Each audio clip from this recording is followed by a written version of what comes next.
क्या ये टेबल्स मुझे रोकने के लिए लगाई गई थी? पर तुमने तो अपने आप को ही रोक लिया है। अभी सरेंडर करो, क्योंकि सिर्फ अपने राइट हैंड का यूज करके तुम मुझे कभी नहीं हरा सकते। तुम्हारे राइट हैंड को छोड़कर तुम्हारी पूरी बॉडी यूजलेस है। क्या तुम्हें डर नहीं लगता? अगर लड़ाई करते समय तुम खड़े ही रहोगे तो तुम मुझे और कमजोर कर दोगे शिनिची, और ये फाइट हम ऐसे नहीं जीत सकते। लगता है मीगी बिल्कुल सच कह रहा था। ये पैरासाइट मीगी से लड़ने नहीं बल्कि मेरे हेड को टारगेट करना चाहता है। तभी मिस्टर ए अपने ब्लेड्स को स्विंग करता है और शिनिची के हेड को टारगेट करता है, लेकिन मीगी बीच में आकर मिस्टर ए से लड़ाई करता है। शिनिची बहुत ज्यादा डर जाता है और बोलता है, नहीं नहीं, मुझे अपने डर को कंट्रोल करना होगा। मैं और नहीं डर सकता। लेकिन मैं ऐसा करूंगा कैसे? मैं तो इनके ब्लेड्स को भी नहीं देख पा रहा।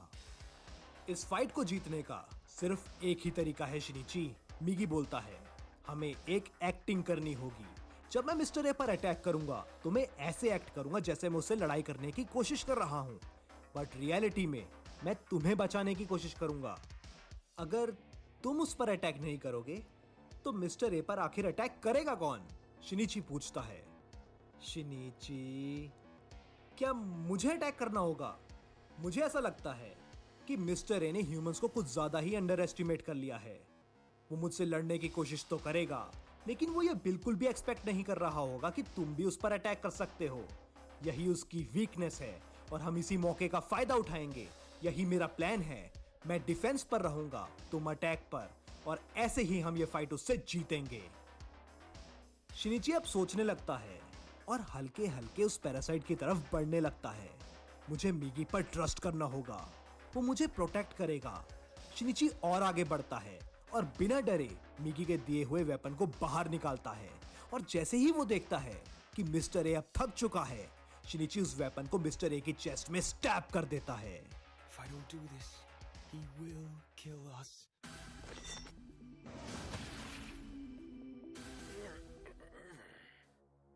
मिस्टर ए बिल्कुल कंफ्यूज हो जाता है।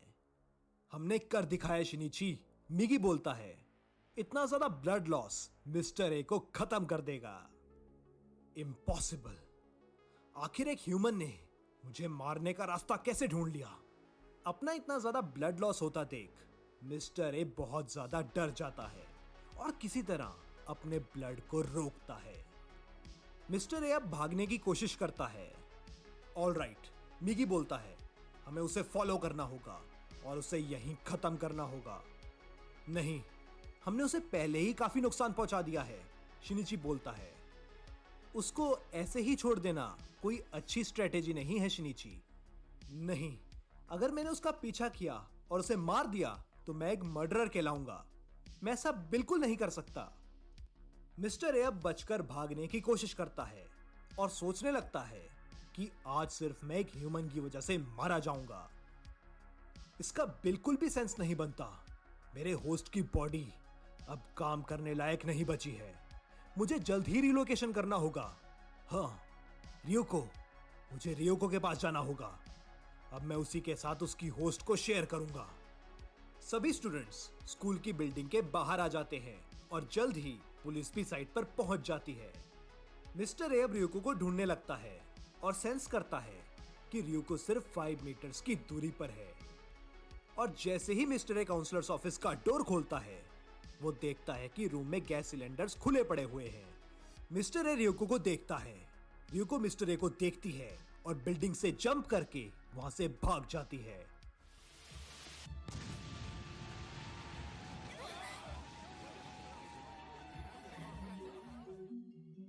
अब नेक्स्ट सीन में शिनिची के फादर स्कूल की न्यूज पढ़ रहे होते हैं और उसकी मॉम से पूछते हैं कि शिनिची अब कैसा है। मुझे नहीं पता, शिनिची की मदर बोलती है। शिनिची अब तक सो रहा है। शिनिची अपने बेड पर लेटा हुआ होता है और अपने हाथ को देख रहा होता है और सोच रहा होता है कि मैं अभी भी वो फील कर सकता हूं जब मैंने उस पैरासाइट को स्टैब किया था। इस बात को अब काफी टाइम हो जाता है। सब चीजें वापस से फिर सेटल होने लगती हैं। स्कूल्स और क्लासेस वापस फिर से शुरू हो जाते हैं और कभी कभी तो हंसी आती है ये सोचकर कि लोग कितनी जल्दी चीजों को भूल जाते हैं। शिनिची सोच रहा होता है कि रियोको ने ही मिस्टर ए को मारा होगा, लेकिन वो इतना नॉर्मली स्टूडेंट्स को पढ़ा रही है जैसे उसने कुछ भी नहीं किया है। वैसे तो रियोको के एरिया में कोई भी मर्डर्स की रिपोर्ट नहीं आ रही है, लेकिन मैं जानता हूं कि वो अभी भी लोगों को मार रही है और मैं ऐसा नहीं होने दे सकता। अब स्कूल में मीटिंग के समय सभी टीचर्स मिस टामियामा से पूछते हैं, हमें पता है कि आप प्रेग्नेंट हो और ये बहुत खुशी की बात है, आई मीन कॉन्ग्रेचुलेशंस, लेकिन आप अनमैरिड हो और आपको ये भी नहीं पता कि इसका फादर कौन है और ये स्कूल की रेपुटेशन के लिए बिल्कुल भी अच्छा नहीं है। मैंने ये बिल्कुल भी एक्सपेक्ट नहीं किया था। मैंने कभी नहीं सोचा था कि मेरे से कभी इस तरह के सवाल भी किए जाएंगे। शायद मुझे अब आप लोगों को गुड बाय बोलना चाहिए। सभी टीचर्स रियोको की बात सुनकर बड़े हैरान हो जाते हैं। ये क्वेश्चंस मेरे लिए एक इंसल्ट है और मैंने बिल्कुल भी एक्सेप्ट नहीं कर सकती। मुझे आप लोगों के साथ काम कर कर अच्छा लगा, लेकिन अब रियोको का टाइम यहां खत्म होता है और ये कहकर रियोको वहां से चली जाती है। हमें रियोको को खत्म करना होगा मिगी, शिनिची बोलता है, लेकिन हम उससे कभी नहीं जीत सकते। मिगी बोलता है, और तो और जो चाइल्ड उसकी बॉडी में ग्रो कर रहा है वो एक ह्यूमन है। क्या तुम उसके साथ साथ उसके बेबी को भी मार सकोगे शिनिची? तभी रियोको शिनिची से मिलने उसके पास आती है।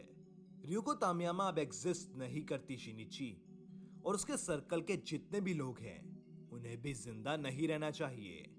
तुम लोग ह्यूमंस को क्यों मार रहे हो? शिनिची पूछता है। मिगी भी तो नॉर्मल ह्यूमन फूड पर सरवाइव कर रहा है, और अगर मिगी ऐसा कर सकता है तो तुम लोग भी कर सकते हो। तुम लोग भी अपने आप को सस्टेन कर सकते हो बिना किसी ह्यूमन को मारे, रियोको बोलती है। एक फ्लाई को पहले से पता होता है कि उसे कैसे उड़ना है। कोई उसे कुछ सिखाने नहीं आता, जिस तरह हर फिश को पता होता है कि उसे कैसे स्विम करना है। आखिर ऐसा क्यों? क्या तुम बता सकते हो? मुझे ऐसा लगता है कि सभी क्रिएचर्स के अंदर पहले से एक इंटेलिजेंस मौजूद है जो उन्हें गाइड करती है कि उन्हें लाइफ में आगे क्या करना है। तुम क्या बोल रही हो? मुझे कुछ समझ नहीं आ रहा, शिनिची बोलता है। तो क्या तुम ह्यूमंस को नहीं पता कि तुम्हारा इस दुनिया में क्या पर्पस है? क्या तुम्हारी इंटेलिजेंस तुम्हें यह नहीं बताती? रियोको पूछती है। मुझे अभी भी समझ नहीं आ रहा कि तुम क्या कहना चाहती हो। क्या तुम कोई गॉड की बात कर रही हो? रियोको याद करती है और बताती है कि जब मैंने पहली बार ह्यूमन होस्ट को कैप्चर किया था, मैं उसी दिन समझ गई थी कि मेरी लाइफ का आखिर पर्पस क्या है, मुझसे नेचर क्या करवाना चाहती है। मुझे पहले दिन ही वो मैसेज रिसीव हो गया था कि मुझे पूरी ह्यूमन स्पीसीज को इस अर्थ से खत्म करना है।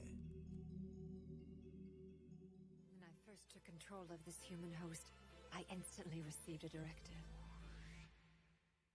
to devour your entire species. Now. शिनिची बहुत ज्यादा डर जाता है। रियोको शिनिची को देखती है। क्या तुम मेरे क्वेश्चन का आंसर दोगी? शिनिची पूछता है। आखिर तुम अपने बेबी के साथ क्या करोगी? मैं उसे जन्म दूंगी। वो मेरे एक्सपेरिमेंट्स के लिए बहुत काम आ सकता है, और अगर वो यूजलेस साबित होता है तो मेरे लिए सिर्फ एक फूड है। और ये सुनकर शिनिची बहुत गुस्सा हो जाता है। मिगी शिनिची को काम डाउन होने के लिए बोलता है। रियोको शिनिची को मारने के लिए अपने ब्लेड्स को निकालती है। शिनिची बहुत ज्यादा डर जाता है। तुम आगे जाकर मेरे लिए बहुत परेशानी साबित हो सकते हो। मुझे तुम्हें खत्म कर देना चाहिए, लेकिन आज सही टाइम नहीं है। और ये कहकर रियोको वहां से चली जाती है। अब नेक्स्ट सीन में एक लेडी रियोको से मिलने उसके घर आती है। रियोको दरवाजा खोलती है। रियोको, आखिर चल क्या रहा है? जैसे ही मुझे स्कूल से पता चला मैं बहुत परेशान हो गई थी, रियोको की मदर बोलती है। आई एम सॉरी, बट मैं बाहर ही जा रही थी। क्या हम इस बारे में किसी और दिन बात कर सकते हैं? मदर, मैं कहीं ज्यादा दूर नहीं जा रही हूं, मैं जल्द ही घर वापस आ जाऊंगी। रियोको, रुको अभी, वो लेडी बोलती है। मेरी आंखों में देखो। रियोको पीछे मुड़ती है और उस लेडी को देखती है, और वो लेडी रियोको को देखती है। प्लीज रियोको, तुम्हें क्या हुआ है? मेरे से बात करो। कोई ना कोई गड़बड़ है, मुझे अच्छा नहीं लग रहा। कौन हो तुम? रियुको कहाँ है? बताओ मुझे, मेरी रियुको के साथ तुमने क्या कर दिया? वो लेडी पैनिक कर जाती है और डर के मारे पुलिस को कॉल करने लगती है। लेकिन इससे पहले कि वो लेडी कॉल कर सके, रियुको अलर्ट हो जाती है और बड़ी आसानी से रियुको की मदर को जान से मार डालती है। No, I'm calling the police.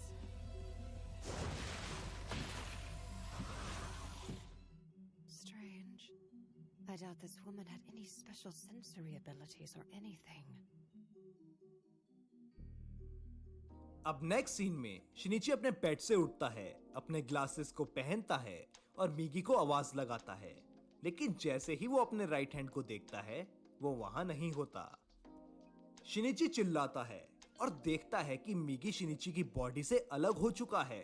शिनिची को डरा हुआ और चिल्लाता देखकर मिगी फिर से शिनिची की बॉडी को ज्वाइन कर लेता है। तुम मुझे डरा क्यों रहे हो शिनिची?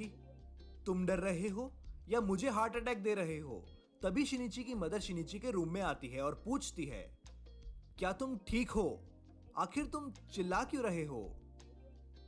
मैंने एक सपना देखा, एक बहुत भयानक सपना। तुम इतनी देर मत सोया करो, शिनिची की मदर बोलती है। जल्दी से नहा लो और ब्रेकफास्ट करने के लिए नीचे आ जाओ। और ये कहकर उसकी मॉम नीचे चली जाती है। शिनिची मिगी से पूछता है, तुम आखिर क्या कर रहे हो? मेरे ख्याल से 3 मिनट ही इसकी लिमिट है। मैं 3 मिनट के लिए तुम्हारी बॉडी से अलग हो सकता हूं। क्या तुम सुबह सुबह मॉर्निंग वॉक पर चले गए थे क्या? नहीं, कोई वॉक नहीं, मैं बस एक एक्सपेरिमेंट कर रहा था। तुम मेरे ब्रेन तक पहुंचने की कोशिश तो नहीं कर रहे ना मिगी? मैं तुम्हें पहले ही बता चुका हूं कि मैं तुम्हारे ब्रेन को टारगेट नहीं कर सकता। मैं पहले ही मैच्योर हो चुका हूं और मुझे नहीं पता कि पूरी ह्यूमन बॉडी को कैसे कंट्रोल करना है। पर तुम्हारा आइडिया बिल्कुल सही है, मुझे एक बार ट्राई तो जरूर करना चाहिए। मिगी शिनिची को डराने के लिए अपने ब्लेड्स को खोलता है। शिनिची बहुत ज्यादा डर जाता है और बोलता है कि तुम मेरे साथ ऐसा मजाक मत किया करो।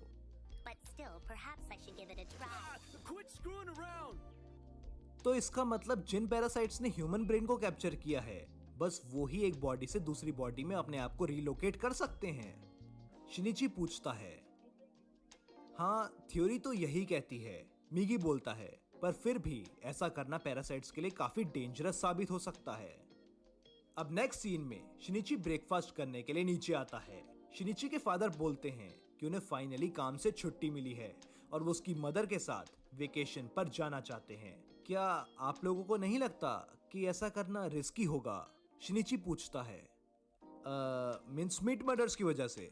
अब तो वो बंद हो गए हैं, अब उसके बारे में चिंता करने की कोई जरूरत नहीं है, शिनिची के फादर बोलते हैं।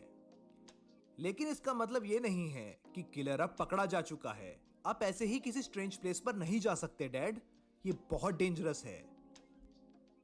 क्या बात है शिनिची, तुम क्या कहना चाह रहे हो? शिनिची की मदर पूछती है। मैं देख रही हूं कि तुम काफी दिनों से काफी परेशान चल रहे हो।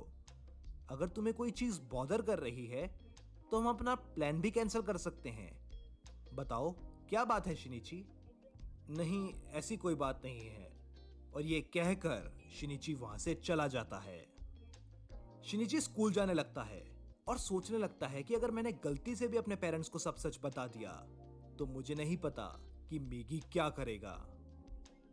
अब तक उसने मुझे इसलिए नहीं मारा क्योंकि मैं उसकी लाइफ लाइन हूं, बट उसका मेरे पेरेंट्स से कोई लेना देना नहीं है।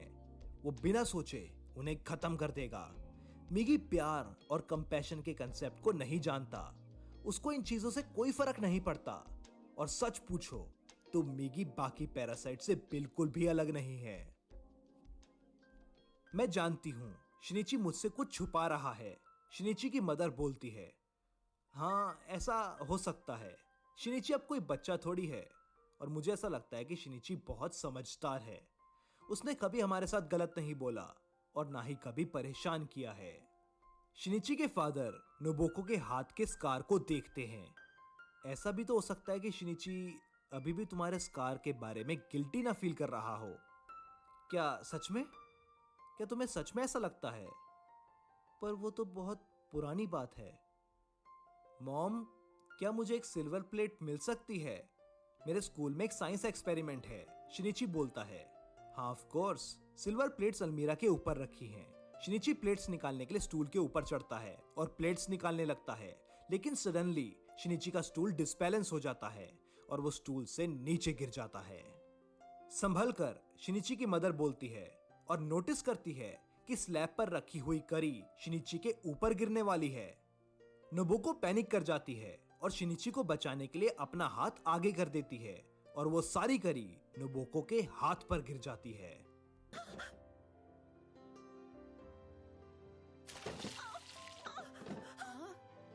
Are you okay, Shinichi?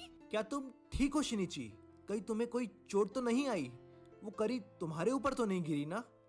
और उसकी मदर रियलाइज करती है कि उसका हाथ बहुत ज्यादा जल चुका है। Your mom's hurting much worse than you are. अब नेक्स्ट सीन में मिगी गन्स की पिक्चर्स को स्क्रॉल कर रहा होता है।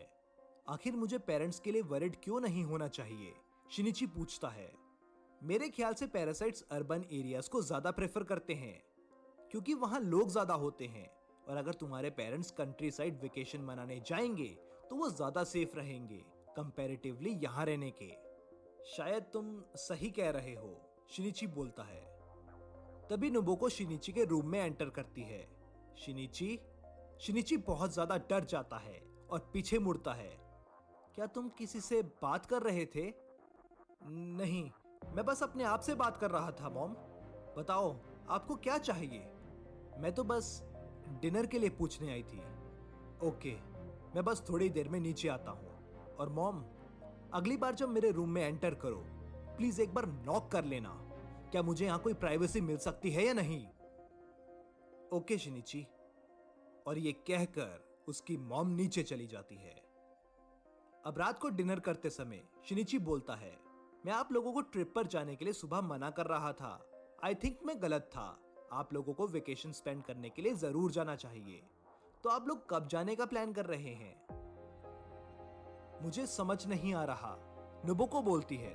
मैं तुम्हें बिल्कुल भी समझ नहीं पा रही शिनिची। आखिर तुम्हारी लाइफ में चल क्या रहा है? इस सुबह तुम इसके कितना खिलाफ थे। I mean, तुम कितने ज्यादा वरिड थे और अब तुम एकदम से हमें जाने के लिए बोल रहे हो। क्या तुम अब हमारे लिए वरिड नहीं हो? क्या यही कहना चाहते हो तुम? आपको लगता है कि मैं आपकी परवाह नहीं करता हूं? शायद आप मेरी परवाह नहीं करते हो मॉम। मुझे समझ नहीं आ रहा, और कुछ दिनों से तो मुझे कुछ समझ नहीं आ रहा। कुछ तो हुआ है, कुछ ना कुछ तो जरूर हुआ है। और कभी कभी तो मुझे ऐसा लगता है कि तुम शिनिची ही नहीं हो, तुम कोई और हो। बस करो नोबुको। नोबुको रोने लगती है। आखिर तुम मुझे बता क्यों नहीं रहे हो शिनिची? हुआ क्या है तुम्हारे साथ? शिनिची अपनी मॉम को रोता देखकर बहुत गिल्टी फील करता है और मिगी को देखता है। मैं बस अकेला नहीं रहना चाहता था मॉम, पर जब मैंने अपने फ्रेंड से बात करी तो मेरे पर बहुत हंसा कि मैं कितनी फनी बात कर रहा हूं। तो मैंने अपना माइंड चेंज कर लिया मॉम, और तभी मुझे लगा कि आप लोगों को वेकेशन पर जरूर जाना चाहिए, और अगर मैं लोनली फील भी करूंगा तो मैं हमेशा किसी को इनवाइट कर सकता हूं। बस यही बात है और कोई नहीं। और ये कहकर शिनिची वहां से चला जाता है। टैक्सी बस थोड़ी ही देर में आने वाली होगी। शिनिची बोलता है, कितने दिनों के बाद हम किसी वेकेशन पर जा रहे हैं? नोबुको बोलती है, जिस अपार्टमेंट में हम पहले रहते थे वहां तो ऐसी ट्रिप्स बिल्कुल भी प्लान नहीं कर सकते थे, और उसी अपार्टमेंट ने तो मुझे ये स्कार दिया है। तभी टैक्सी गेट पर आती है और शिनिची के पेरेंट्स उसे गुड बाय कहकर वहां से चले जाते हैं। एपिसोड के एंड में ryuko को बिल्डिंग के फ्लोर पर खड़ा हुआ दिखाया जाता है। रात हो रही होती है। ryuko शॉक दिखाई पड़ती है और अपने पेट पर हाथ रखती है और बोलती है, बेबी अब मूव कर रहा है। और यहां हमारा एपिसोड खत्म होता है। It moved.